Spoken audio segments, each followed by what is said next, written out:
दोस्तों स्वागत है हमारे चैनल समृद्धि में। दोस्तों हर कोई चाहता है कि हमारे घर में लक्ष्मी का वास हो, लेकिन और सब लोग अच्छी बातें भी जानते हैं कि क्या करना अच्छा होता है क्या करना नहीं। लेकिन कुछ ग्रह ऐसे होते हैं जो आपको वो चीज़ करने भी नहीं देते हैं, आपको बाधित करते हैं वो अच्छे कार्य के लिए। कहा जाता है कि बुद्धि जिनकी भ्रष्ट हो जाती है उस तभी भगवान पहले आपको पाप कर्म कराने से पहले आपकी बुद्धि भ्रष्ट करते हैं। तो इसीलिए कभी भी मैं पूजा पाठ में कहती हूँ कि कभी भी अपनी याचना में एक चीज़ जरूर करिए कि भगवान हमें सद्बुद्धि दीजिए, क्योंकि भगवान का ये कर्तव्य ही है, ये कर्म ही है कि वो सबसे पहले जिनका घर बर्बाद करना रहता है उनकी बुद्धि भ्रष्ट करते हैं। इसीलिए सद्बुद्धि बहुत जरूरी है। कहा जाता है कि जहाँ सुमति तहाँ संपत्ति नाना, जहाँ कुमति तहाँ विपत्ति निदाना। तो इस सुमति में हमारी महिलाओं का बहुत ज़्यादा भागीदारी होती है। हम चाहें अपने घर को तो स्वर्ग भी बना सकते हैं और नर्क भी बना सकते हैं। तो चलिए वीडियो को आगे बढ़ाते हैं और जानते हैं कि क्या क्या चीज़ें ऐसी हमारे रसोई में हैं जिनको हम करके अपने घर में सकारात्मकता फैला सकते हैं। घर की वो छोटी छोटी बातें आप लोग को समृद्धि बताती हैं जो आजकल के नए जनरेशन की काफ़ी लड़कियां नहीं जानती हैं, उन लोगों को, जो हम अपने बुजुर्गों द्वारा अपने शास्त्रों द्वारा ज्ञान प्राप्त किए हैं। तो चलिए वीडियो को आगे बढ़ाते हैं। दोस्तों यहाँ मैं एक बात बताऊंगी कि यदि हमारी वीडियो आप लोग को अच्छी लगती होगी तो चैनल को लाइक और सब्सक्राइब अवश्य कीजिएगा। यदि चैनल पे नए होंगे तो लाइक इसलिए कीजिएगा क्योंकि हमें अच्छा लगता है, हमें पता चलता है कि हमारी वीडियो आप लोग के लिए उपयोगी है और हमें बहुत ज़्यादा बल भी मिलता है आप लोग को हर जानकारी देने के लिए। दोस्तों सबसे पहले तो मैं हर महिला को कहना चाहूँगी कि ब्रह्म मुहूर्त में उठना अपने घर के मान लीजिए भाग्य को खोलने के बराबर है। आप चाहें तो अपने घर के अपने पुत्र, अपने संतान, चौखट के अंदर रहने वाले हर लोगों का भाग्य उदय करा सकती हैं। लेकिन यदि आप सोई रहेंगी, देर तक सोई रहेंगी, सारे घर के लाख दरवाजे बंद रहेंगे, खिड़की पर्दे गिरे रहेंगे, सूर्य आपके सिर पे आ जाएंगे, तब भी आप सोई रहेंगी, तो निश्चित रूप से मान लीजिए आज आपको अच्छा लग रहा है, कुछ पूर्व जन्म के कर्म होंगे जिससे आप सुखी हैं, अन्यथा भविष्य में तो आपको इसका दुष्प्रभाव भोगना ही पड़ेगा।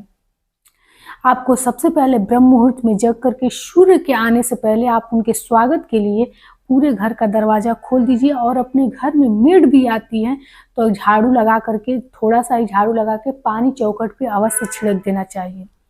दूसरी चीज़, बहुत सारी महिलाएं हमसे ये पूछती हैं, मैं परेशान भी हो जाती हूँ, कि जैसे बच्चों को टिफ़िन वगैरह बनाना है या फिर घर में ऐसे बुजुर्ग हों जिनको सुबह सुबह चाय चाहिए, तो संभव नहीं हो पाता है कि महिलाएं स्नान करके ही किचन में जाए। तो कोई दिक्कत नहीं है, आप लोग पति के साथ भी रहती हैं तो किचन में जा सकती हैं और कपड़ा बदल लीजिए, हाथ पैर धुल करके कपड़ा बदल सकती हैं।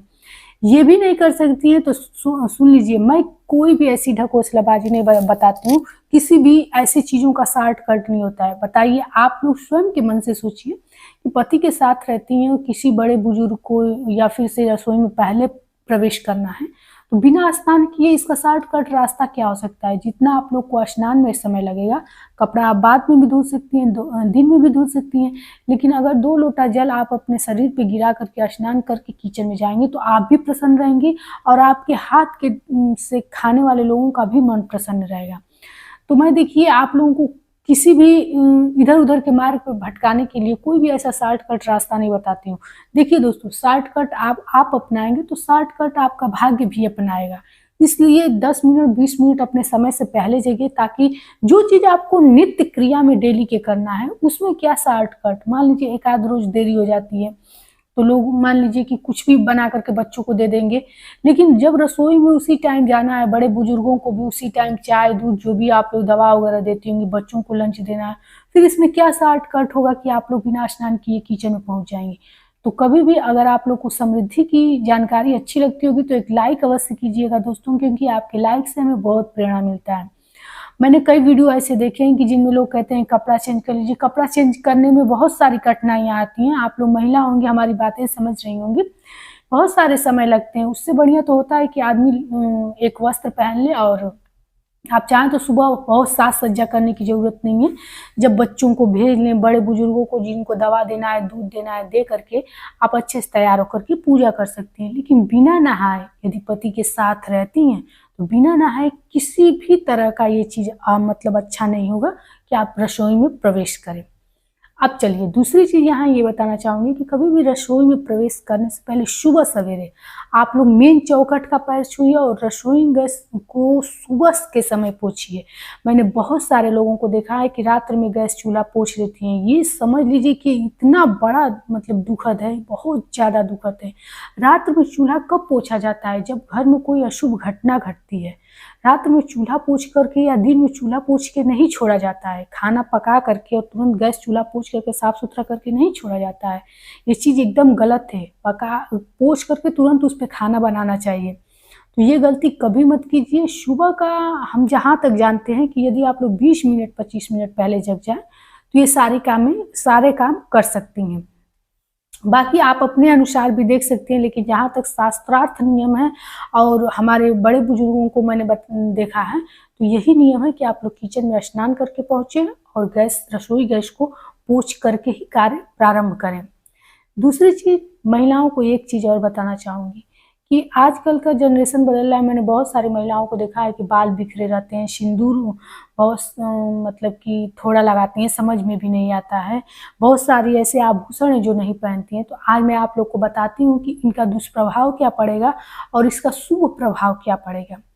कभी भी आप चैन से बैठ करके और किसी भी देवी की प्रतिमा को देखिएगा और देखिएगा कि उनके प्रतिमा में और आप में अंतर क्या है। हमेशा हम महिलाओं को घर की लक्ष्मी का रूप दिया जाता है और लक्ष्मी ही जब रुक्ष भुक्ष की तरह रहेंगी। यदि आप गांव से संबंधित होंगी तो जानती होंगी कि हम लोग की दादी हो मम्मी हो कैसे जब शाम ढलने लगता था तो लोग मतलब पहले उतना श्रृंगार कहाँ होता था। पहले लोग बाल बांध करके और सिंदूर वगैरह लगा लेते थे, तेल लगाते थे बाल में। लेकिन अब मैं देखती हूँ कि कम से कम जो जॉब वाली महिलाएं रहती हैं वो आती हैं घर पे ऐसा कुछ कपड़ा पहन करके बाल और लपेट करके रहती हैं। आप जॉब करती हो या फिर हाउस वाइफ हो, है तो आप घर की लक्ष्मी ही। शाम के समय जब पृथ्वी पर माता विचरण करने आएंगी तो वो ये नहीं देखेंगी कि आप जॉब वाली हैं तो आप ऐसे हैं, आप हाउस वाइफ हैं तो ऐसे हैं। उनसे इससे मतलब नहीं। उनसे ये रहता है कि महिलाएं घर की कितने अच्छे से रहती हैं, शुद्ध सात्विक हैं। मतलब शाम के समय मैं बार बार बताती हूँ कि चिल्लाकर घर में शोर शराबा नहीं करना चाहिए, घर को मैला कुचैला नहीं रखना चाहिए। ये मैंने काफ़ी वीडियो में बताया है, क्योंकि बहुत सारे लोग आते हैं आर्थिक समस्या को ही लेकर, लेकिन जानते हैं आर्थिक समस्या भी हम महिलाएं ही अपने घर में उत्पन्न करते हैं। अच्छा, आप स्वयं के दिमाग से सोचिए कि क्या भगवान ऐसे ही ऊपर बैठे रहते हैं, आपके ऊपर विपत्ति नहीं डाल देते हैं? कहीं ना कहीं हमारा कर्म ही उसमें दोषपूर्ण होता है, तभी हमारे घर में दुख आता है। तो हम अपने यदि कर्म से सजग रहेंगे तो आप सोचिए कि आप पे यदि भगवान विपदा भी डालेंगे तो उसमें आपको कुछ ना कुछ ऐसी चीज़ें दे देंगे। यदि आपके भाग्य में दुखद है ही, ऐसी चीज़ दे देंगे जिसको लेकर के आप खड़े हो सकते हैं। लेकिन यदि आपका कर्म बुरा रहेगा दोस्तों, तो मैं 100% आपको समृद्धि लिख कर देती है कि आप कहीं से भी बच नहीं सकते हैं। ये चीज़ हो गया। दूसरी चीज़ हो गया कि आप लोग बुधवार और शनिवार को अपने पैरों में महावर लगाइए और मांग में पीले रंग का सिंदूर भर भर के पहनिए। और एक चीज़, कभी भी गले को, माथे को और पैरों को सूना नहीं रखा जाता है। पायल है जो कि शुक्र और चंद्र को मजबूत करता है। इससे आपके घर में सकारात्मकता भी बनी रहती है और आपके घर में बुद्धि की जो प्रबलता होती है वो सद्बुद्धि होती है और इसका सकारात्मक प्रभाव आपके घर पे पड़ता है।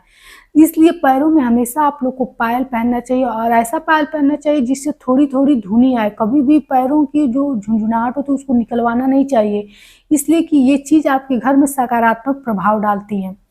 दूसरी चीज़, मैंने बहुत सारी महिलाओं को देखा है कि हाथ खाली रखती हैं। मैं बार बार कहती हूँ कि कभी भी सुहागिन महिलाओं को हाथ खाली नहीं रहना चाहिए। 2-2 चूड़ी कांच की डालिए। मुझे भी आप लोग देखते होंगे, मैं बहुत ज़्यादा सज धज के नहीं रहती हूँ, लेकिन 2-2 चूड़ी कांच की अवश्य डाली रहती हूँ। कभी भी गले को सूना नहीं रहना चाहिए। इसमें सोने की छोटी ही लॉकेट हो अपने गले में डालना चाहिए। ये होती है आप लोग का कर्तव्य। दूसरी चीज़, अपने किचन में आप लोग 2 काम अवश्य कीजिए। 7 इलायची और 7 लौंग एक लाल रंग के कपड़े में बांध करके रसोई घर के दक्षिण दीवार पर बांध दीजिए। इससे आपके घर का खाना यदि स्वादिष्ट नहीं होता होगा तो स्वादिष्ट होगा और महक जरूर घर में आपके खाने का गूंजेगा। मैंने बहुत सारी महिलाओं को देखा है, कहती हैं कि हमारे घर का खाना अच्छा नहीं लगता है, स्वादिष्ट नहीं होता है, लोग मतलब अच्छा नहीं कहते हैं। तो ये कार्य अवश्य आप लोग कीजिएगा। दूसरी चीज, अन्नपूर्णा माता के फोटो के साथ साथ पंचमुखी हनुमान जी का फोटो अपने दक्षिण की दीवार पे अवश्य लगाइए। किसी भी प्रकार का वास्तु दोष होगा आपके रसोई में या फिर किसी भी प्रकार की नकारात्मक शक्ति आपके किचन में होगी तो निश्चित रूप से कुछ दिनों के अंदर दूर हो जाएगी, क्योंकि हनुमान जी से बड़ा चीज, बड़े शक्ति कोई नहीं होती है। दूसरी चीज, रात्र में सोते समय कभी भी अपने गैस के ऊपर माचिस या रेगुलेटर वो लाइटर नहीं रख के सोया जाता है। ये चीज़ यदि आप अपने गैस चूल्हे के ऊपर रखते हैं तो इससे आपके घर में मतलब कि काली शक्तियों की जो होती है वो चीज़ की आगमन होती है, पितरों का आप लोग पे कुदृष्टि पड़ेगा, तो ये चीज़ कभी भी मत कीजिएगा।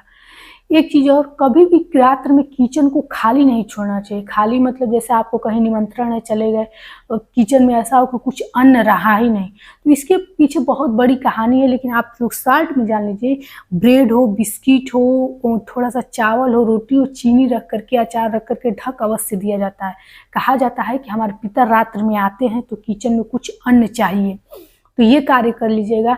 ये चीज़ मैंने आप लोग को बताया है कि कभी भी आटे को गूंथ करके किचन मतलब लोई बना करके नहीं रखी जाती है, ये चीज़ सर्वथा गलत है, ये प्रेत को तुरंत बुलाती है, तो ये कार्य मत कीजिएगा। रात्र में जब आप सोने जाया कीजिए तो 2 मिनट के लिए ही सही अपने इष्ट देव को अपने मंदिर में जाकर प्रणाम अवश्य किया कीजिए। बिना मंदिर में प्रणाम किए मत सोइए और बिना मंदिर में प्रणाम किए अपने कार्य सुबह का शुरू मत कीजिए।